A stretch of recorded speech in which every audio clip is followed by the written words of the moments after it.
আমরা আজকেও ম্যাথ থেকে শুরু করব। দেখো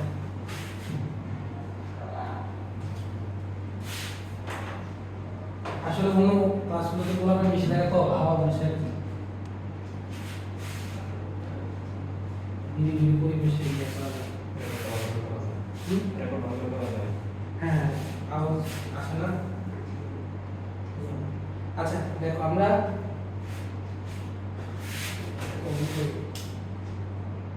আচ্ছা দেখো তাহলে আমরা আজকেও ম্যাথ থেকে শুরু করব। দেখি কোশ্চেন হচ্ছে দুটি সোলার বলের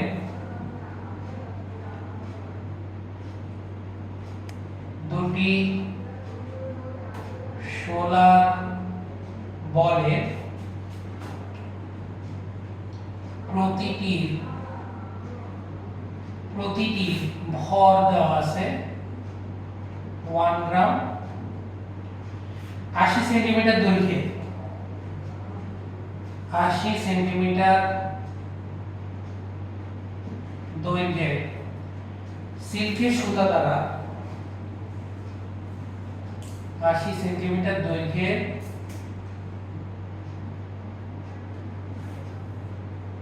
সিল্কের সুতা দ্বারা একই বিন্দু থেকে তারা ঝুলন্ত একই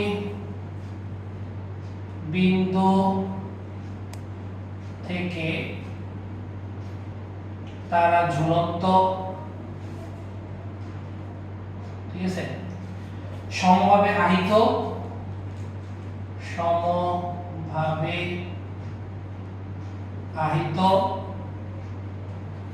ও একে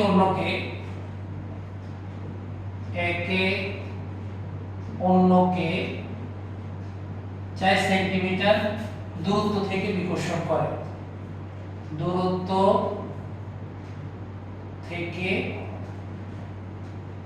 বিকর্ষণ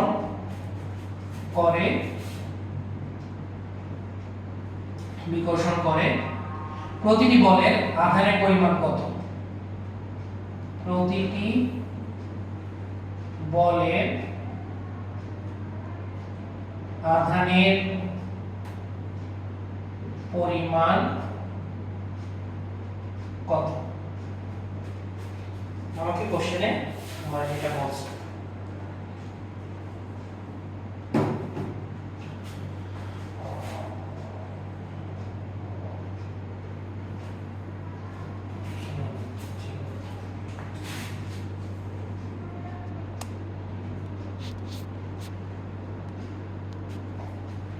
আচ্ছা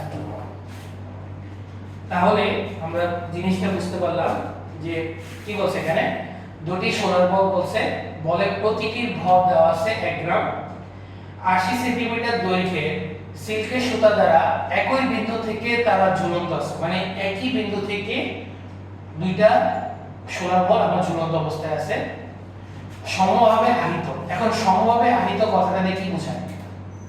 সমভাবে আহিত মানে সমান চার্জে চার্জিত, চার্জের মান সেম এবং একে অন্যকে 4 সেন্টিমিটার দূরে। এটা তো বোঝা যাচ্ছে যে যেহেতু সমভাবে আহিত আছে, সমান চার্জে আহিত আছে, ঠিক আছে, তাহলে আমার একটা জিনিস বুঝতে পারতেছে তাহলে সমধর্মী চার্জ পরস্পরকে বিকর্ষণ করবে, এই কারণে একে অন্যকে 4 সেন্টিমিটার দূরত্ব থেকে বিকর্ষণ করবে।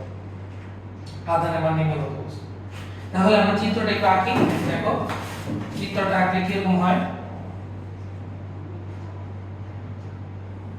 দেখো, দুইটা সুতার মাধ্যমে আমার দুইটা সোলার বল কানেক্টেড।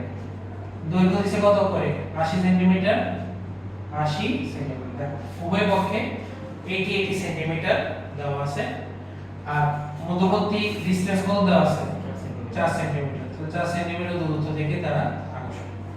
আমরা গত ক্লাসে একটা জিনিস বলছিলাম যে সুতার টান সবসময় কোন বিন্দু বরাবর কাজ করবে? ঝুলন বিন্দু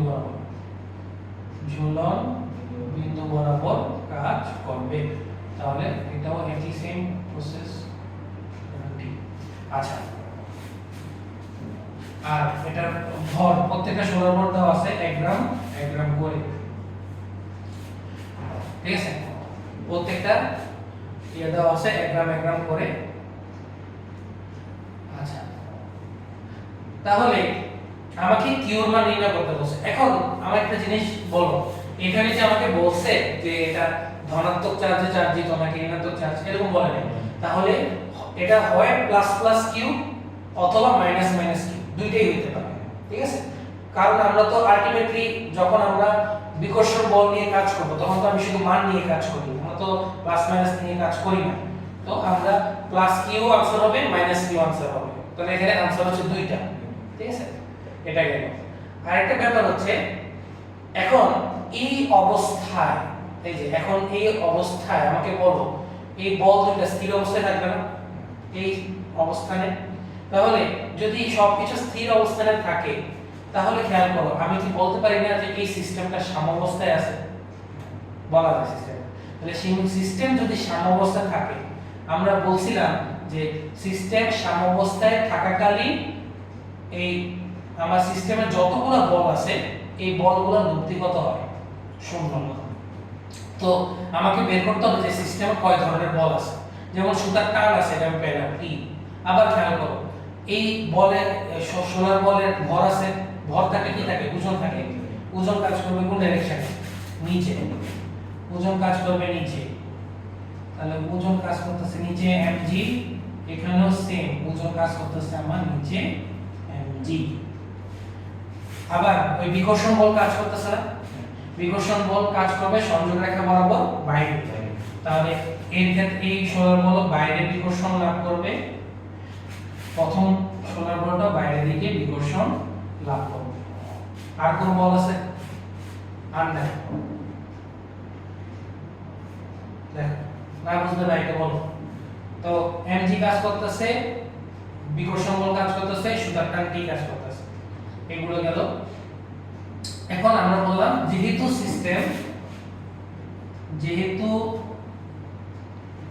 সিস্টেম সাম্য অবস্থায় আছে,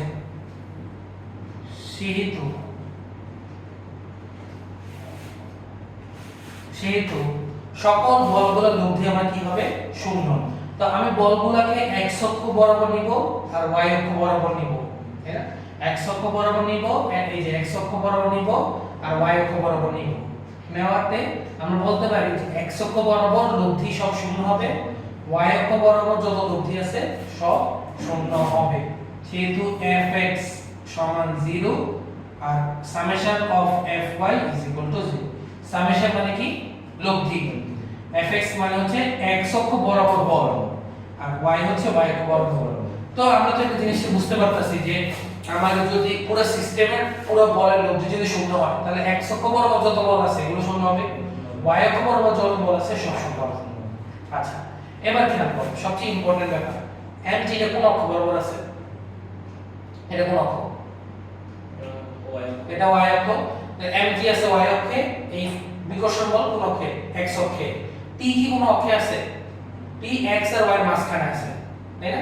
তো t কে আমরা ভাঙতে পারি না, t কে আমরা ভেঙে y অক্ষ আর x অক্ষে নিয়ে যেতে পারি। আর মনে করো তো আমরা ভেক্টরকে ভাঙবো, তো ভেক্টর ভাঙাকে কোন কি বলে? এটাকে ভেক্টর উপাংশ বলে না? আমরা উপাংশ পড়ছিলাম। তো উপাংশে আমি যদি এটাকে ভাগ করি, এটা যদি কোণ হয় তাহলে মনে করো তো একটা শর্টকাট করেছিলাম যে যার সাথে থিটা তার সাথে কি হবে? যার সাথে থিটা তার সাথে হবে cos আর বাকিটার সাথে হবে sin।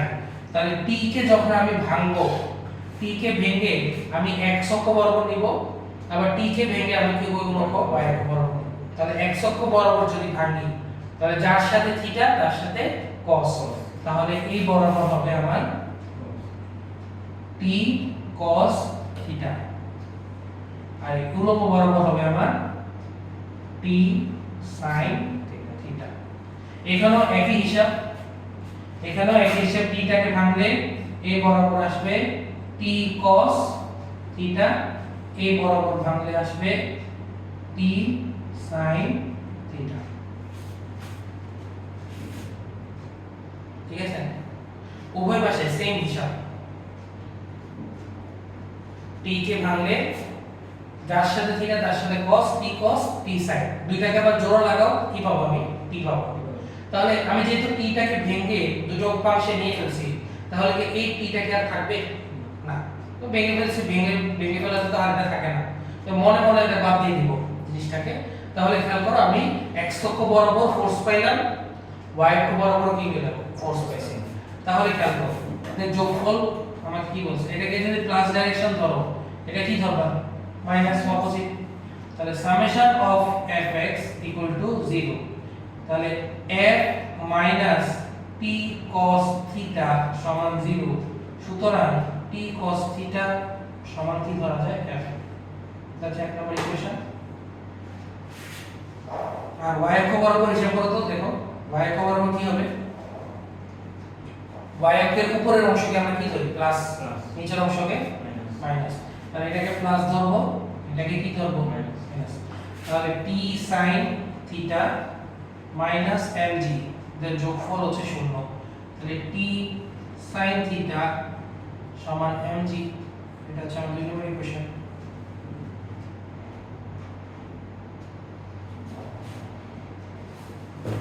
দেখো সমস্যা থাকলে বলো।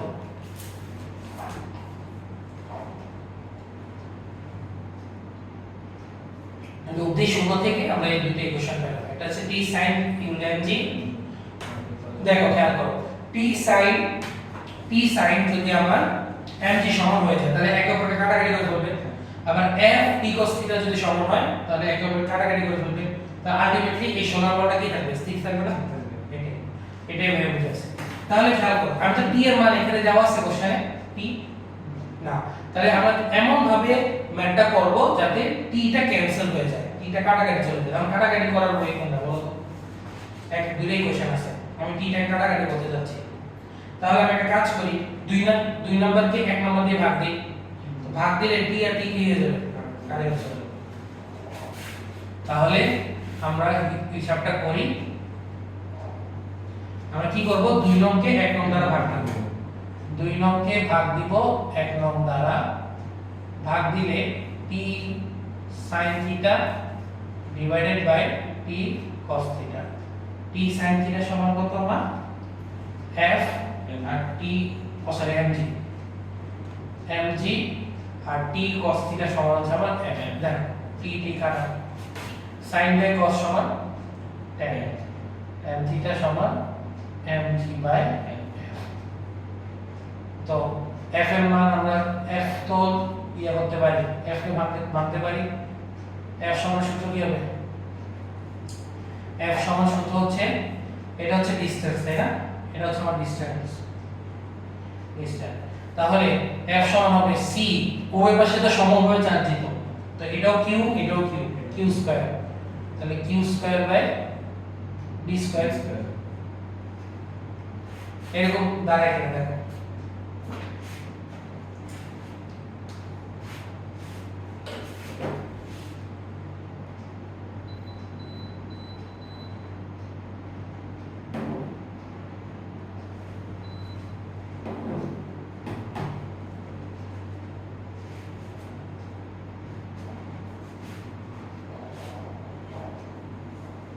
তাহলে আমার এরকম ইকুয়েশন দাঁড়ায়।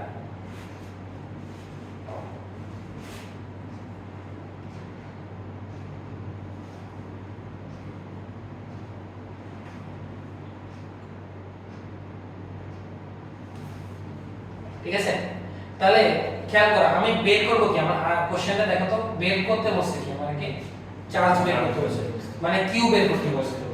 তো m তো আমি জানি, m এর মান দেওয়া আছে 1 গ্রাম, g 9.8, c হচ্ছে কুলম্ব ধ্রুবক 9 × 10⁹, d হচ্ছে 4 সেন্টিমিটার, থিটার মান জানি না, থিটা ধরছিলাম থিটার মান জানি না, তো থিটার মান আমি বের করতে পারি ত্রিভুজ সূত্র ইউজ করে, এটা তো আমরা ম্যাথে করে আসছি। দেখো এটা কোন ত্রিভুজ, একটা কি ত্রিভুজ তৈরি হয়েছে, এটা সব সমবাহুনা 80 80 4, তাহলে সমদ্বিবাহু ত্রিভুজ, আর সমদ্বিবাহু ত্রিভুজে যে কোনো শীর্ষ থেকে আমি একটা উপরে শীর্ষ থেকে যদি আমি লম্ব আঁকি তাহলে এই বিপরীত বাহুকে কি করবে সমদ্বিখণ্ডিত করবে, তাহলে এটা 4 হলে এটা কত হবে 2 সেন্টিমিটার এটা কত হবে 2 সেমি। এটা নিচে লিখলে ভালো হয়, তাহলে এটা হচ্ছে 4 সেন্টিমিটার পুরোটা, তাহলে 2 সেন্টিমিটার 2 সেন্টিমিটার। তাহলে আমি যদি এই ত্রিভুজটা ধরি, এটা যদি থিটা হয় তাহলে থিটার অপোজিটে কি হবে লম্ব, এটা হচ্ছে ভূমি, এটা হচ্ছে অতিভুজ। তো ভূমি আর অতিভুজের মান দেওয়া আছে, তাহলে আমি cos থিটা যদি ধরি সমস্যা আছে? cos থিটা সমান কি লেখা যায়? ভূমি 2 সেন্টিমিটার, অতিভুজ 80 সেন্টিমিটার, তাহলে 1/40 সমান cos থিটা। সুতরাং থিটার মান কত আসবে? cos inverse 1/40। ক্যালকুলেটর আছে, দেখো তো মান কত আসে থিটার মানটা? cos inverse 1/40।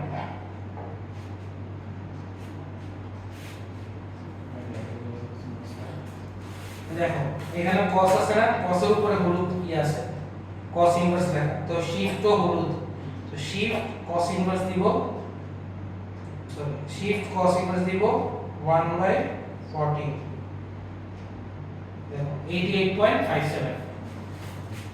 তাহলে মানটা থিটার মানটা আসবে আমার 88.57 ডিগ্রি। এটা এই থিটার মান কই বসাবো? শেষ, থিটার মান চলে আসছে, সবকিছু মান বসাই দিই। বা tan থিটা মান হচ্ছে 88.57। চিত্রে কাজ তো শেষ, চিত্র দরকার লাগবে না, মুছে দিই। দেখো কি কি দেওয়া ছিল, m দেওয়া ছিল, m এর মান 1 গ্রাম, m এর মান 1 গ্রাম ছিল, অর্থাৎ 0.001 কেজি। ডিসটেন্স দেওয়া ছিল 4 সেন্টিমিটার, 0.04 মিটার। তাহলে আমরা এখানে মানগুলো বসাই দেই, 0.001 into 9.8, 9 into 10 to the power 9 q square by 0.04 square. তো এখানে হিসাব করে q এর মানটা বের করে ফেলো, হিসাব করে q এর মানটা বের করে ফেলতে পারবো।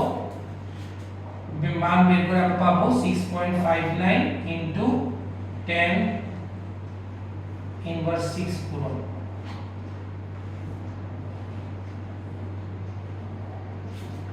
এরকম আসবে 10 आंसर আসবো তাহলে 0.001 into 9.8 divided by 9 into 10 to the power 9 into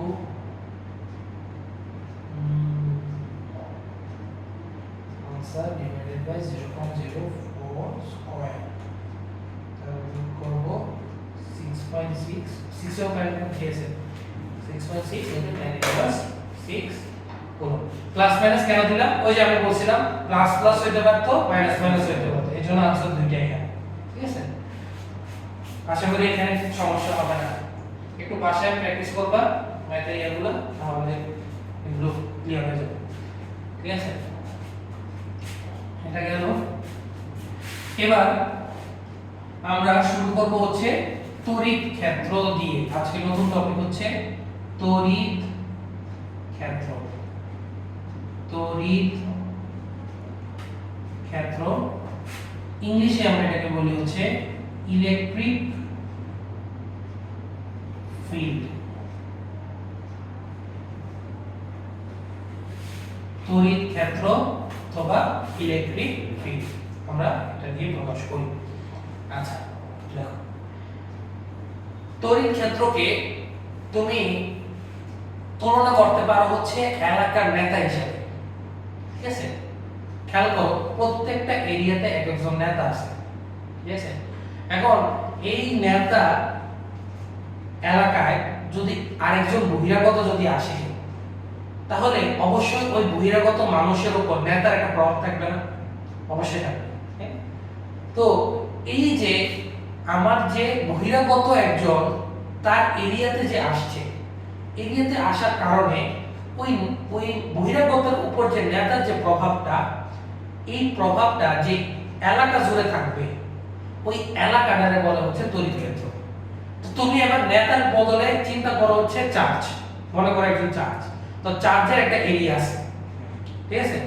এই চার্জের এরিয়ার মধ্যে বহিরাগত যদি আরেকটা চার্জ আসে, তাহলে এই চার্জটা যে আকর্ষণ বা বিকর্ষণ বল অনুভব করবে সেই এরিয়াটাকে আমরা বলতেছি হচ্ছে তড়িৎ ক্ষেত্র। কথা বোঝা গেছে? তাহলে আমরা এটা লিখতে পারি, কি বলে সংজ্ঞাটা লিখতে পারি, দেখো ভাইয়ের সাথে। একটি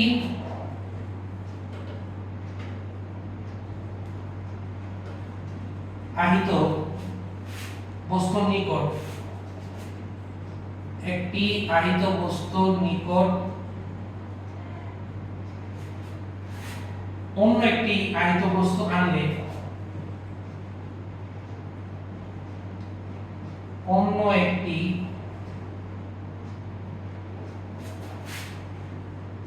আহিত বস্তু আনলে সেটি আকর্ষণ বা বিকর্ষণ বল অনুভব করে, সেটি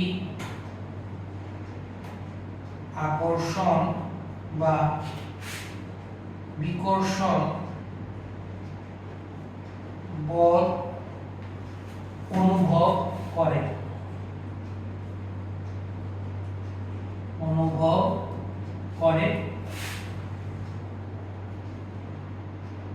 আহিত বস্তু চারদিকে, আহিত বস্তুর চারদিকে যে অঞ্চল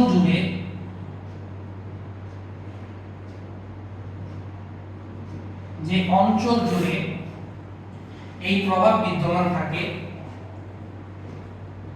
এই প্রভাব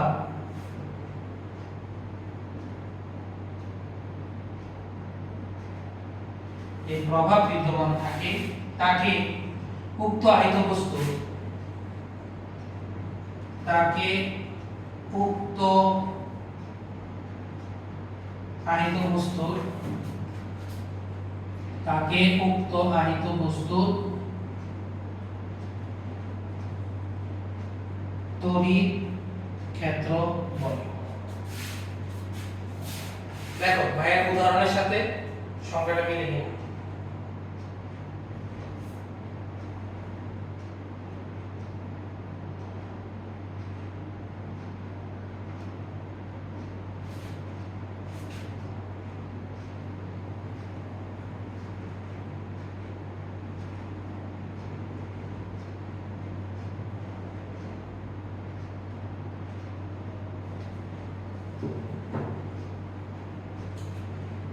তাহলে ভাইয়া যে সংখ্যাটা দিলাম দেখো মিলছে কিনা, যে অঞ্চল জুড়ে তার প্রভাব বিস্তার করবে সেটাকে আমরা কি বলবো, তড়িৎ ক্ষেত্র বলবো। তাহলে খেয়াল করো চার্জ কয় ধরনের, চার্জ তো যেহেতু দুই ধরনের, পজিটিভ নেগেটিভ, তাহলে তড়িৎ ক্ষেত্র আবার দুই ধরনের হবে, একটা হবে পজিটিভ তড়িৎ ক্ষেত্র আর একটা হবে নেগেটিভ তড়িৎ ক্ষেত্র। তাহলে লেখো যে তড়িৎ ক্ষেত্র দুই প্রকার, আমরা এটা মুছে দিই। তাহলে আমরা দেখতে পারি যে তড়িৎ ক্ষেত্র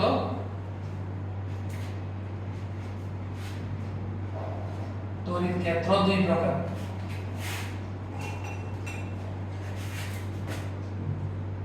তড়িৎ ক্ষেত্র দুই প্রকার। প্রথমটা হচ্ছে ধনাত্মক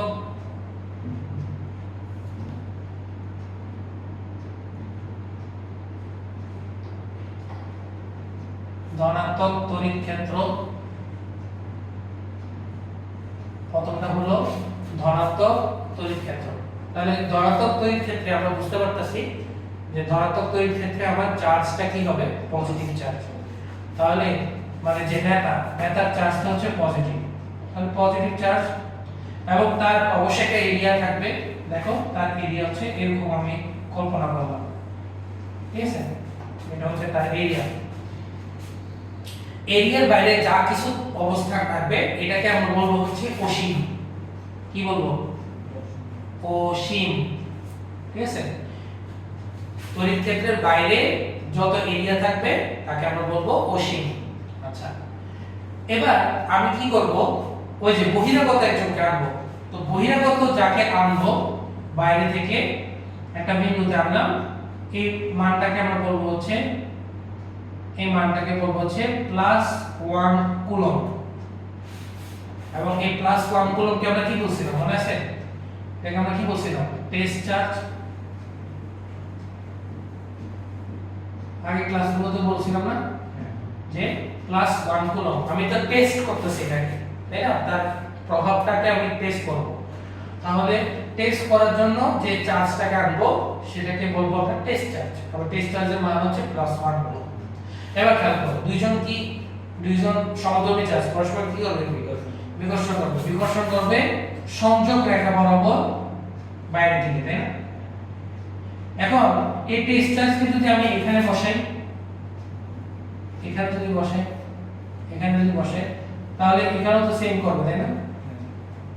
সংযোগ রেখা বরাবর বিকর্ষণ বাইরে। আবার মনে করো এখানে বসালাম +1 কুলম্ব, এখানে বসালাম, তাহলে সংযোগ রেখা বরাবর বাইরে দিকে, ঠিক আছে? বা আমি যদি এখানে বসাই +1 কুলম্ব, তাহলে সেম সংযোগ রেখা বরাবর বাইরে দিকে, দেখছো? তাহলে তুমি তার এরিয়াতে, মানে ধনাত্মক চার্জের এরিয়াতে যে কোনো জায়গায় যদি তুমি টেস্ট চার্জ বসাও না কেন, তোমার সর্বদা এটা বিকর্ষণ বল অনুভব করতেছে। এবং বিকর্ষণ বল দেখো তড়িৎ ক্ষেত্রের বাইরে বাইরে দিকে। তাহলে আমরা বলতে পারি না যে এই তো ধনাত্মক তড়িৎ ক্ষেত্রের যে ডাইরেকশন এটা বহির্মুখী বাইরে। তাহলে আমরা বলতে পারি যে ধনাত্মক তড়িৎ ক্ষেত্রের দিক বহির্মুখী, আমরা এটা বলতে পারি। ধনাত্মক তড়িৎ ক্ষেত্রের ডাইরেকশন হচ্ছে বহির্মুখী। তো ধনাত্মক যদি বহির্মুখী হয়, ঋণাত্মক কি হবে? অন্তর্মুখী ভিতরে। এটাই আমরা একটু দেখো। দেখো 2 নাম্বার, এটা হবে ঋণাত্মক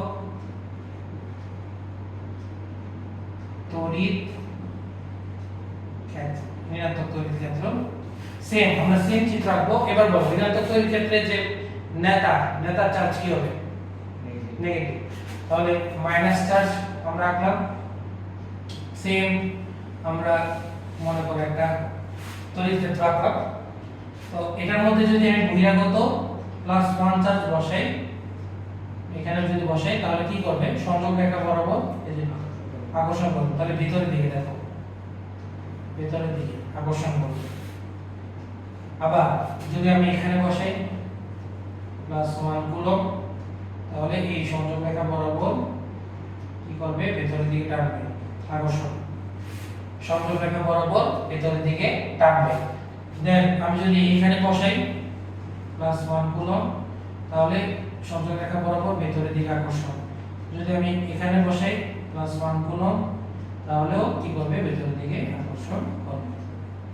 তাহলে আমরা একটা জিনিস বুঝতে পারতেছি যে ঋণাত্মক তড়িৎ ক্ষেত্রের দিকে যদি আমি চার্জ বসাই, তাহলে চার্জকে ভিতরের দিকে এটা আকর্ষণ করে। তাহলে ডাইরেকশন হচ্ছে অন্তর্মুখী।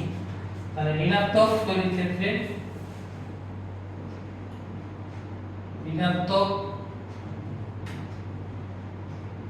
ক্ষেত্রে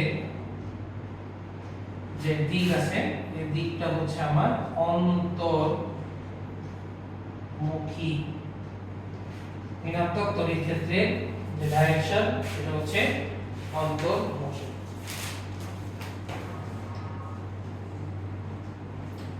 ঠিক আছে? এগুলো সহজ ব্যাপার। তো আমরা এইসব ব্যাপার থেকে একটা কথা বুঝতে পারতেছি যে আমার পজিটিভ বা নেগেটিভ যে কোনো তড়িৎ ক্ষেত্রে আমি যখন টেস্ট চার্জ বসাবো, তখন সে যে ডাইরেকশনে বল অনুভব করবে ওই ডাইরেকশনটাই কিন্তু আমার তড়িৎ ক্ষেত্রের ডাইরেকশন। যেমন আমি এটার ক্ষেত্রে দেখো +1 চার্জ বসাইলা, তাহলে আমার দেখো বিকর্ষণ বল অনুভব করতেছে। তো বিকর্ষণ বলের ডাইরেকশনই আমার কিন্তু তড়িৎ ক্ষেত্রের ডাইরেকশন। আবার এখানে খেয়াল করো আকর্ষণ বল অনুভব করতেছে ভিতরের দিকে, তাহলে বলের ডাইরেকশনই আমার তড়িৎ ক্ষেত্রের ডাইরেকশন।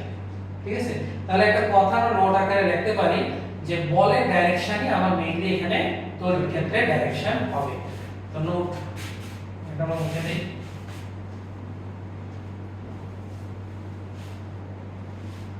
ঠিক আছে, তাহলে আমরা নোট আকারে লিখতে পারি একটি একক ধনাত্মক আধানকে একটি একক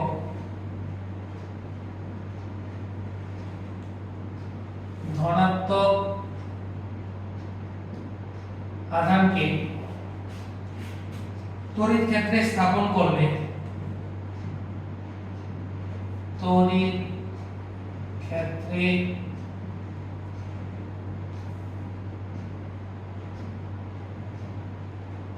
স্থাপন করলে সেটি যেদিকে বল অনুভব করে সেটি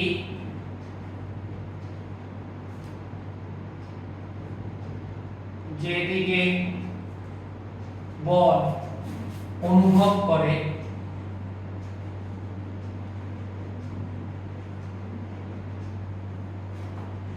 তা তড়িৎ ক্ষেত্রের দিক নির্দেশ করে। তা তড়িৎ ক্ষেত্রের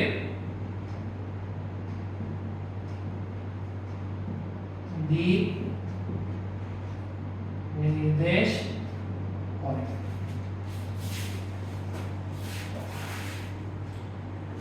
ঠিক আছে, তো আমরা এই জিনিসটা বুঝতে পারলাম যে যে আমরা বল যেদিকে অনুভব হবে অনুভূত হবে আমার তড়িৎ ক্ষেত্রের ডাইরেকশনও সেটাই হবে। আচ্ছা, এবার আজকে আমাদের শেষ টপিক সেটা হচ্ছে তড়িৎ প্রাবল্য।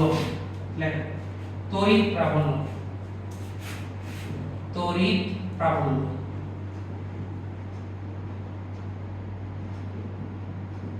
তড়িৎ প্রাবল্য ইংলিশে আমরা এটাকে বলি হচ্ছে ইলেকট্রিক ইন্টেন্সিটি। ঠিক আছে, এটাকে আমরা প্রকাশ করি হচ্ছে ই দ্বারা। ঠিক আছে, এটাকে আমরা প্রকাশ করব হচ্ছে ই দ্বারা, তড়িৎ প্রাবল্য। ঠিক আছে, তড়িৎ প্রাবল্য বা ইলেকট্রিক ইন্টেন্সিটি।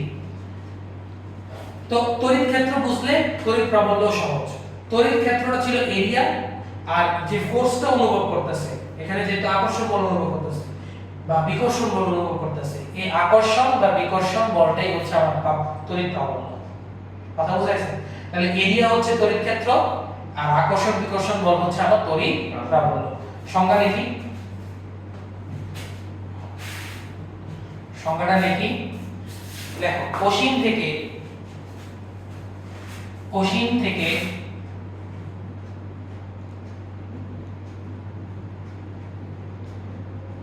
1 কুলম্ব ধনাত্মক আধানকে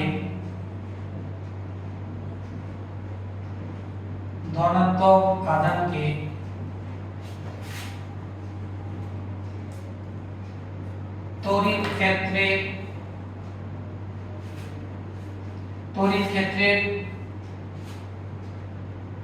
কোন বিন্দুতে স্থাপন করলে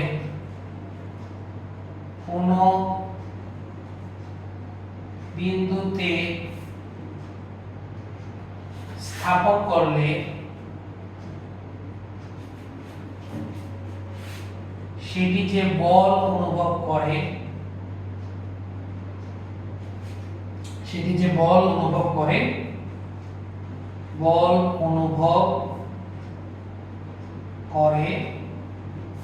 তাকে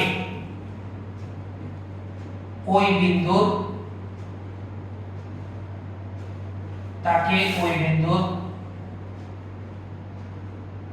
তড়িৎ প্রাবল্য বলে।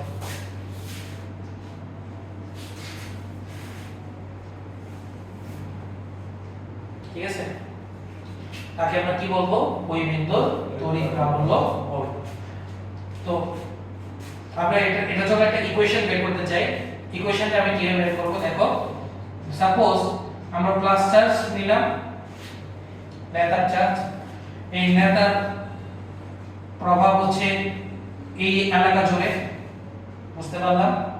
এখন অসীম থেকে যদি আমি একটা মনে করো এই বিন্দু নাম দিলাম এই বিন্দু, তাহলে এই বিন্দুতে আমি যদি +1 কুলম্ব চার্জ রাখি তাহলে অবশ্যই সংযোগ রেখা বরাবর কি হবে, বাইরের দিকে একটা বিকর্ষণ বল অনুভব করবে F। তাহলে এই F এর আমরা মান পেয়ে যেতে পারি না? দেখো খেয়াল করো তো, এটা হচ্ছে ডিসটেন্স d, এই যে ডট ডট লাইন ডিসটেন্স হচ্ছে d। এখন খেয়াল করো পজিটিভ চার্জের মান কিন্তু আমি জানি না, তাহলে এটাকে আমরা ধরবো ক্যাপিটাল Q, আর এটার মান যেহেতু জানি এটাকে আমরা ধরবো হচ্ছে স্মল q। আমরা তো একটা ইকুয়েশন বের করতে চাচ্ছি, ঠিক আছে? তো ইকুয়েশন বের করার জন্য একটাকে ক্যাপিটাল Q ধরলাম, একটাকে ক্যাপিটাল Q আর একটাকে স্মল q। তাহলে সূত্রটা কি দাঁড়ায়?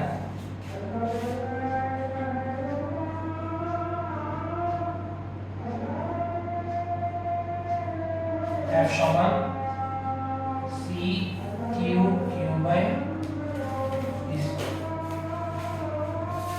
আলাদা শেষ হবে।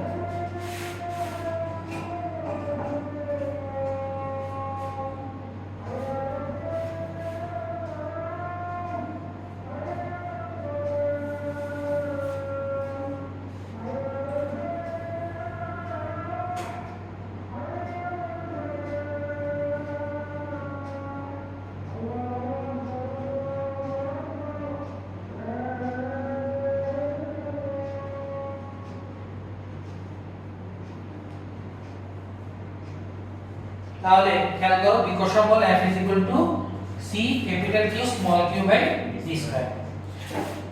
তো খেয়াল করো আমি এই বিন্দুতে কিন্তু প্রাবল্য নির্ণয় করতেছি, খেয়াল করো এই বিন্দুতে ওই বিন্দু তড়িৎ প্রাবল্য, তাহলে আমি এই বিন্দুতে প্রাবল্য নির্ণয় করতেছি। এখন এই বিন্দুতে আমি q চার্জ রাখলাম, তো q চার্জ কি ধরনের বল অনুভব করতেছে? F। তাহলে একক কুলম্বের হিসাব কত বলছে না? তাহলে প্লাস কিউ চার্জ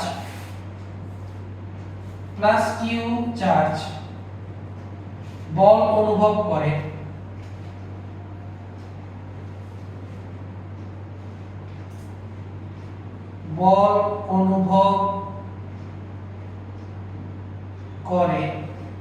F। সুতরাং +1 কুলম্ব লিখি, কুলম্ব চার্জ বল অনুভব করে হচ্ছে F বাই Q। খেয়াল করো তো সংজ্ঞা অনুসারে এই F বাই Q টাকে আমরা তড়িৎ প্রাবল্য বলতেছি না? এই যে +1 কুলম্ব যে চার্জ বল অনুভব করে, তাহলে সুতরাং সংজ্ঞা অনুসারে